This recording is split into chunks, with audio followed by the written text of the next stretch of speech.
시애틀은 보수적인 것, 기독교적인 것, 유대적인 것에 극렬하게 반대합니다. 저희 시애틀 캠퍼스에서 총격 사건이 있었습니다. 3명의 복면을 쓴 무장괴한이 탄 차가 교회 앞에 멈춰섰고 그들은 자동화기를 들고 차에서 뛰어나왔습니다. 그리고 그들이 총격을 마친 후 한 젊은 남성이 우리 교회 앞 계단에 쓰러져 숨졌습니다.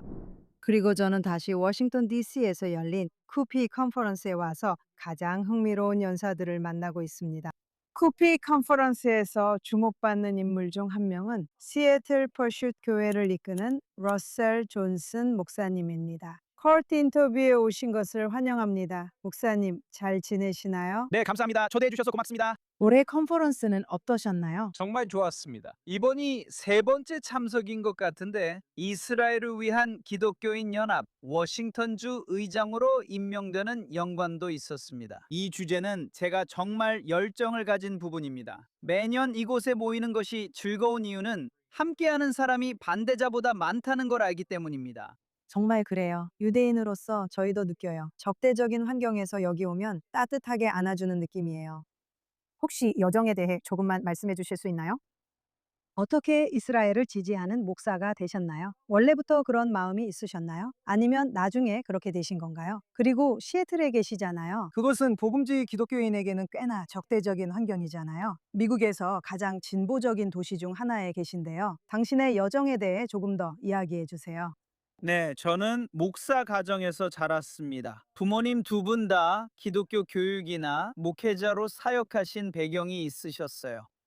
저는 어릴 때부터 존 헤이지 목사님 TV 설교를 보며 자랐어요.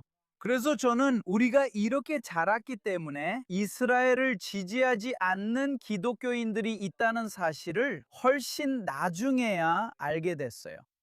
그리고 물론 제가 자라서 학교에 가고 대학원 공부와 박사 과정을 하면서 저만의 결론을 내리게 되었고 저만의 신념을 갖게 되었습니다. 하지만 그렇게 하면서 저에게 일어난 일은 이 문제에 대해 더 확고해졌다는 것입니다. 제 생각에는 불가능하다고 봅니다. 성경을 읽고 나서 그와 다른 결론을 내리는 것은 불가능하다고 생각합니다. 하나님께서는 이스라엘 민족과 유대인들에게 반드시 지키고 성취하실 약속을 하셨습니다. 그래서 알다시피 우리는 그런 환경에서 자랐습니다. 그리고 제 교육과 성장, 그리고 제 스스로의 공부를 통해서 제가 자라온 방식이 더욱 확고해졌습니다. 하지만 저는 헤이지 같은 분들과 다른 분들이 제 인생의 형성기에 영향을 주셔서 다행이었습니다. 그리고 아시다시피 시애틀은 보수적인 것, 기독교적인 것, 유대인과 관련된 것에 대해 강하게 반대하는 곳입니다. 그리고 우리는 그 3가지 모두에 해당합니다. 하지만 그래서 우리 같은 교회들과 KUFI 같은 단체들이 계속 목소리를 내는 것이 정말 중요하다고 생각합니다. 우리가 그렇게 하지 않으면 이 싸움에 선한 사람이 없다는 인상을 줄 수 있기 때문입니다. 그리고 실제로 있습니다. 그리고 저는 쿠피와 다른 단체들의 활동을 통해 사람들이 성경이 실제로 무엇을 말하는지 그리고 세상에서 무슨 일이 일어나고 있는지에 대한 진짜 사실을 배우고 교육받고 경험하고 있다고 생각합니다. 이스라엘과 유대인들의 공개적인 지지자가 되는데 자신감을 가질 수 있도록 돕기 위해서입니다. 정말 대단해요. 하지만 시애틀에서는 쉽지 않았겠죠. 사실 당신은 생명을 위협받은 살인 미수 사건을 겪었고 그로 인해 교인 한 분이 목숨을 잃었습니다. 그 이야기를 조금 들려주실 수 있나요? 네, 작년에 저는 이 컨퍼런스에서 몇 분 동안 연설할 수 있는 영광을 누렸습니다. 그리고 물론 그것은 제 목회 생활에서 가장 기억에 남는 순간 중 하나였고 결국 시애틀로 돌아가는 비행기를 탔습니다. 그리고 약 한 달 후 저희 시애틀 캠퍼스에서 총격 사건이 발생했습니다. 저녁 예배 중 하나에서요. 3명의 복면을 쓴 무장 괴한이 탄 차가 교회 앞에 멈춰섰고 그들은 자동화기를 들고 차에서 뛰어나와 교회 예배에 들어가려고 줄을 서 있던 사람들에게 총을 쏘기 시작했습니다. 그리고 그들이 총격을 마친 후 한 젊은 남성이 그의 아내와 아이 옆에서 우리 교회 앞 계단에 쓰러져 숨져 있었습니다. 그리고 그건 아시다시피 악몽이란 바로 그런 것에서 비롯되는 겁니다. 어느 목사나 랍비도 그런 전화를 받고 싶어 하지 않습니다. 그런 소식을 듣고 싶어 하는 사람은 없습니다. 그건 최악의 상황입니다. 그래서 우리는 충격에 빠져서 무엇을 해야 할지, 어떻게 이 상황에서 회복하고 당국과 협력해야 할지 고민하고 있었습니다. 그리고 이건 아시다시피 정말 액터즈먼 같은 상황입니다. 그리고 약 3일 후쯤 저와 제 아내에게 살해 협박을 받기 시작했습니다. 하지만 처음부터 노리던 사람은 애초에 노린 건 바로 두 분이었겠죠. 네, 저희 교회는 성장하면서 지금은 4개 캠퍼스에 약 5천 명 정도가 저희 교회를 자신의 교회라고 생각하고 있습니다. 알다시피 확실히 교회의 인지도가 높아지면서 저희는 점점 더 많은 공격적인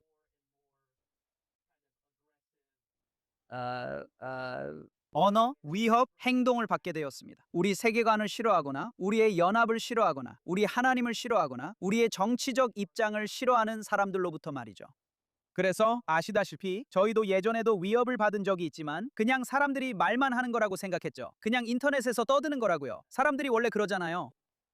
그리고 이 청년이 살해당했을 때 모든 게 현실로 다가왔어요. 이게 진짜라는 걸 느꼈죠. 그리고 알 수 없는 번호로 위협받기 시작한 지 3일 후 그 사람들이 저에게 문자를 보내기 시작했어요. 저한테 문자를 보내면서 이렇게 말했어요. 유대인 편드는 교회를 운영한 대가가 이거라고 했어요. 그 사람들이 당신을 노린 건 유대인과 이스라엘을 지지해서군요. 네. 그리고 유대인 편드는 자, 인정 섞는 자라고도 했어요. 도인 구성이 다양하겠네요.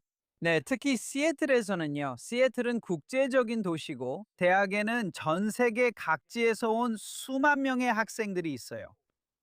그래서 우리 교회가 위치한 지리적인 특성만으로도 국제적인 교회가 된 거죠. 그리고 우리는 이런 협박을 하나씩 계속 받기 시작했어요. 이게 네 대가야. 다음은 네 차례야. 네가 이런 얘기를 계속하면 그에게 일어난 일이 너에게도 일어날 거야. 그리고 너도 아이들이 몇몇 있잖아. 그래, 아이셋의 아내도 있어. 그리고 평생 이런 일을 겪게 될 거라고는 한 번도 생각해 본 적이 없어. 그렇지 않아. 그래서 우리는 이런 일들에 대해 말하는 것을 멈추지 않을 뿐만 아니라 오히려 더 크게 목소리를 내기로 결정했어. 우리는 연대에서도 더 과감해지기로 했어. 우리는 기독교인들과 유대인들이 함께하는 온갖 종류의 행사를 주최하기 시작했어. 대학 캠퍼스에서 볼 수 있는 반유대주의에 맞서 싸우고 시 소유지에서 벌어지는 하마스 농성촌에도 맞서 싸웠어. 나는 그냥 이렇게 말했어. 나는 여러 가지 면이 있지만 겁쟁이는 아니라고. 그리고 우리가 여기까지 온 건 여기서 멈추기 위해서가 아니야. 그래서 우리가 이스라엘을 옹호하는 입장에 선 것만으로도 우리 생명에 대한 살해 위협을 받게 된다면 그건 신이 내린 신호야. 우리가 그 어느 때보다도 더 강하게 나아가야 한다는 뜻이야. 그렇게 생각하는 건 정말 용감한 태도네요, 목사님. 아니면 당신 교인을 죽인 범인을 잡았나요? 아니요, 아직 못 잡았습니다. 오늘도 그 사건은 미해결입니다. 우리 교회는 그의 체포에 도움이 되는 정보에 5만 달러 보상금을 걸었습니다. 저희 가족은 결국 3번이나 집에서 대피해야 했고 거의 여름 내내 비공개 안전가옥 같은 곳에서 지내야 했어요. 그리고 그런 상황에서는 하루하루 버텨내는 수밖에 없죠. 하지만 우리는 그런 힘든 대화를 나눠야 했어요. 저는 교회와 가족으로서 이렇게 말해야 한다고 생각합니다. 목숨을 잃더라도 진실을 말하는 건 가치가 있다고요. 거짓에 기반한 문화에 진실을 말하는 것은 혁명적인 행동입니다. 그리고 저는 단지 이 일을 하려고 시작한 게 아니에요. 군중에게 굴복하거나 우리가 플랫폼과 목소리를 가지고 있다는 사실에 짜증내는 진보주의자들을 달래기 위해 이 일을 시작한 게 아니에요. 신께서 저를 메아리가 아닌 목소리로 만드셨고 저는 시애틀에서 그 목소리로 남으려 합니다. 정말 대단하고 놀라운 이야기네요. 전반적으로 지금 상황에 대해 어떻게 느끼시는지 여쭤보고 싶어요. 반유대주의가 증가하고 있고, 유대인을 지지한다는 이유로 반기독교 정서도 커지고 있어요. 전반적으로도 그렇고요. 그리고 사회는 깊이 분열되어 있고, 소셜미디어는 증오를 퍼뜨리는 도구로 작용하고 있잖아요. 당신은 영적 지도자이시잖아요. 이런 상황에서 무엇이 당신을 낙관적으로 만들까요? 저는 이런 행사에 참석해서 수천 명의 젊은이들을 보는 것이 네. 나이 많은 사람과 젊은 사람, 흑인과 백인, 기독교인과 유대인 모두가 저와 당신처럼 같은 결론에 도달했다는 것을 보는 것이죠. 성경을 읽어보면 그것이 매우 분명하다는 것을 알 수 있습니다. 성경에는 신비롭고 미묘하며 비유나 예화로 표현된 것들이 있다는 것을 아시죠? 그런 것들이 알다시피 조금 더 파악하기 어려울 수도 있습니다. 성경이 이스라엘에 대해 어떻게 말하는지와 관련해서요. 성경은 수천 권에 걸쳐 매우 명확하게 말씀하고 있습니다. 이것은 사람들이 혼란스러워할 문제가 아닙니다. 그리고 아시다시피 지금 제 세대에서 일어나고 있는 일 중 하나는 사람들이 성경보다 소셜 미디어에서 더 많은 영향을 받아 성경 말씀과는 반대되는 의견을 형성하고 있습니다. 그래서 사람들이 나는 이 팟캐스터가 이렇게 말하는 걸 들었어 라고 하죠. 그들은 뭐든지 말할 수 있지만 하나님의 말씀은 변하지 않습니다. 그렇다면 성경은 뭐라고 말하고 있습니까? 성경은 무엇을 전달하고 있습니까? 그래서 저는 여러분의 삶이 무언가에 의해 영향을 받게 된다는 사실을 강조하려고 합니다. 여러분의 세계관은 여러분이 시간과 재능 그리고 재물을 쏟는 대상에 의해 형성되고 만들어질 것입니다. 우리는 성경의 진리로 깊이 형성된 사람들이 필요합니다. 왜냐하면 그것이 배교에 대한 방어막을 만들어주기 때문입니다. 그것은 이단에 대한 방어막을 만들어줍니다. 또한 음모론에 기반한 반유대주의적 고정관념에 대한 방어막도 만들어줍니다. 알다시피 반유대주의는 세계에서 가장 오래된 형태의 종교적 편협함입니다. 네, 이것은 세상에서 수천 년 동안 이어져 온 이런 종류의 문제들 가운데 가장 오래된 것입니다. 결국 2026년에 마주하는 것도 다른 시대에 나타난 같은 악마일 뿐입니다. 그것은 바로 같은 어둠입니다. 영적으로 혼란스럽고 음모론에 휘둘리며 사람들을 조종하는 메시지가 끊임없이 작동해서 하나님께서 분명히 말씀하신 것에 대해 사람들을 등돌리게 하려는 것입니다. 그래서 이 행사에 와서 수많은 젊은이들을 보고 쿠피가 유치원부터 고등학교까지의 교육, 고등학교, 대학교 캠퍼스에서 하고 있는 일을 보면서 만나면서 전국 곳곳에 있는 쿠피 대합 지부의 회장들도 만났습니다. 저에게는 이것이 오늘날의 이슈들에 대해 성경적으로, 정확하게, 비판적으로, 지적으로 생각하려는 사람들이 여전히 남아있다는 것을 알게 해줍니다. 그리고 그들이 변하지 않는 성경의 진리에 헌신하고 있다는 것도요. 하나님이 변하신 것이 아니고 하나님의 말씀이 변한 것도 아닙니다. 우리가 지금은 기술 혁명으로 인해 다른 영향력을 받는 다른 시대에 살고 있기 때문입니다. 그리고 사람들은 무엇이 내 삶을 이끌고 빚어갈 것인지 결정해야만 합니다. 내가 어떻게 행동할지에 대한 이념적 가이드라인을 무엇이 형성할 것인가? 그래서 저는 목사이자 설교자로서 제 일이 최전선에서 중요하다고 생각합니다. 매주 일요일마다 그 자리에서 수천 명과 온라인 수만 명에게 말씀을 전할 기회가 있기 때문입니다. 우리나라와 전 세계에서 진리의 말씀을 바르게 분별하고 성경이 무엇을 말하는지, 하나님께서 우리 주변의 세상을 어떻게 보시는지 알릴 수 있습니다. 그리고 그렇게 함으로써 사람들에게 그 기준에 따라 살아가도록 부르짖는 것입니다. 왜냐하면 그 기준은 정치적인 것이 아니기 때문입니다. 이것은 우파 대 좌파의 문제가 아니라 옳고 그름의 문제입니다. 이것은 빛과 어둠의 대결입니다. 하지만 그 비판자들은 기독교인으로서 말하고 있습니다. 맞아요. 그 사람들이 하려는 걸 어떻게 이해하세요? 그저 잘못 알고 있는 건가요? 아니면 일부러 조작하고 있는 건가요? 네, 전 전자보다는 후자에 더 가깝다고 생각해요. 신약 성경의 약 절반은 그리스도인이라고 주장하지만 그리스도를 알지 못하는 사람들의 거짓 가르침에 맞서기 위해 쓰여졌다는 걸 아시죠? 신약 성경의 절반이요. 맞아요. 이게 바로 사도 바울이 1세기 초대교회에 보낸 편지들이에요. 그는 이런 가르침을 조심하세요라고 말합니다. 이 영지주의를 조심하세요. 이단을 조심하세요. 그리고 이런 반쪽짜리 진리도 조심하세요.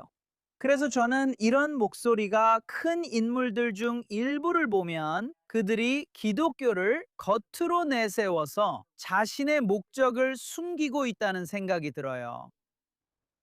그들은 적그리스도의 메시지를 퍼뜨리고 있습니다. 그들은 제 종교를 거짓된 겉모 모습, 트로이 목마처럼 이용하고 있어요. 봐요. 저도 여러분과 똑같아요. 네, 맞아요. 아니에요. 저도 여러분 중 한 명이에요. 그리고 사실 여러분은 이 사람들에게 속아왔어요. 그리고 진짜로 여러분에게 진실을 가져다 줄 사람은 바로 저입니다. 하지만 현실은 역사를 제대로 이해하면 나치 독일에서 봤던 똑같은 반유대주의적 고정관념들이 오늘날에도 여전히 똑같이 나타난다는 겁니다. 이건 반복되는 일이에요. 그리고 아시다시피 우리가 지금 할 수 있는 일은 이런 일이 오기 전에 미리 알아차리고 우리는 이 문제들에 대해 적극적으로 대응할 것이다 라고 말하면서 방어를 구축하기 시작하는 겁니다. 사람들은 제가 잘할 때 존 헤이지처럼 설교하지 않아요. 많은 목사님들은 이런 문제를 다루지 않고 이스라엘 이야기도 하지 않습니다. 그들은 그게 인기였고 젊은이들도 잃을 수 있다고 생각해요. 네, 그분들은 부정적인 반발을 걱정하는 것 같아요. 또한 그분들은 이게 논란이 될 수 있다고 느끼고 괜히 문제를 일으키고 싶지 않거나 그런 질문에 답할 만큼 충분한 교육이나 신학적 훈련이 없다고 느끼는 것 같아요. 미묘한 부분을 말하기에는요. 네.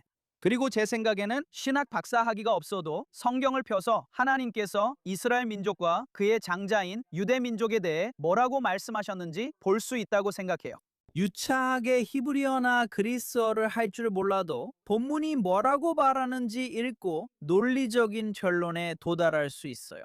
그래서 저는 항상 40세 이하의 목사님들과 설교자분들에게 격려의 말을 전하고 있어요. 저는 이렇게 말합니다. 이런 문제는 꼭 논의해야 합니다. 안 하면 교회에 있는 분들이 악의적인 목소리에 휘둘릴 수 있어요. 정확히 그래요. 온라인이나 아니면 하나님만 아시는 다른 곳에서요.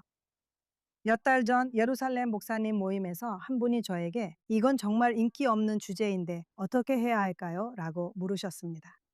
그래서 저는 그분께 당신이 영적 지도자라면 이끌어야 합니다. 라고 말했어요. 맞아요.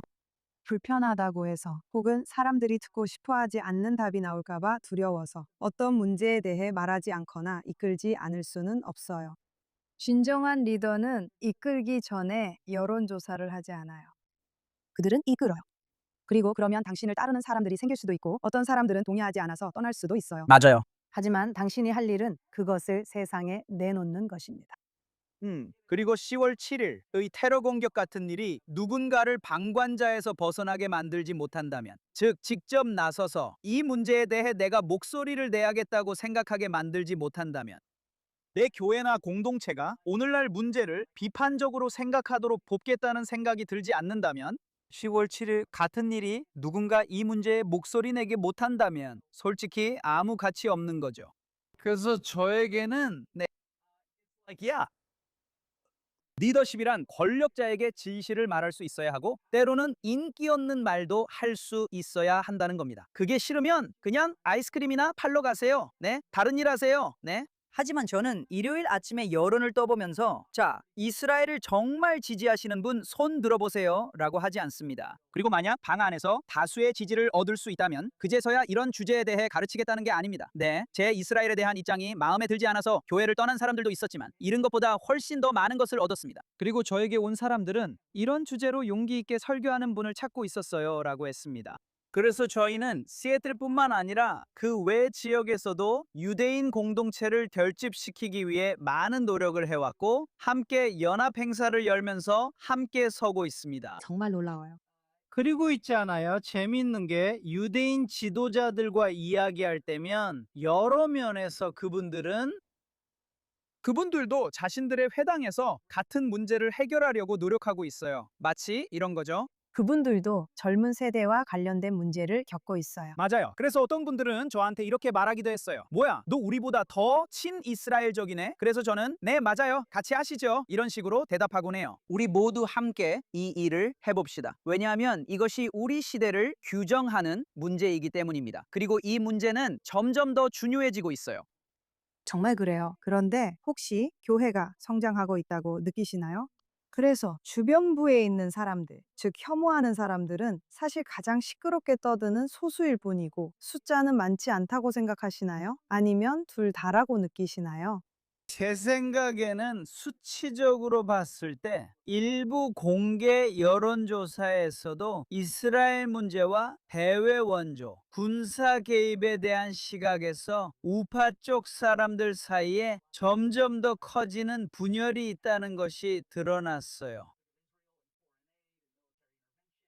그래서 분명히 변화하는 숫자들도 있지만 결국 옛말처럼 띠걱거리는 바퀴에 진에 기름을 준다는 말이 있잖아요. 제가 팟캐스트 스탄이라고 부르는 곳에서 당신이 보여준 것은 큰 플랫폼을 가진 시끄러운 목소리들이라는 거죠. 그리고 미디어 공간에서 최대한 주목을 받으려고 애쓰는 강한 개성의 인물들이죠. 자신들의 견해를 그럴듯하게 포장하려고 말이죠. 그리고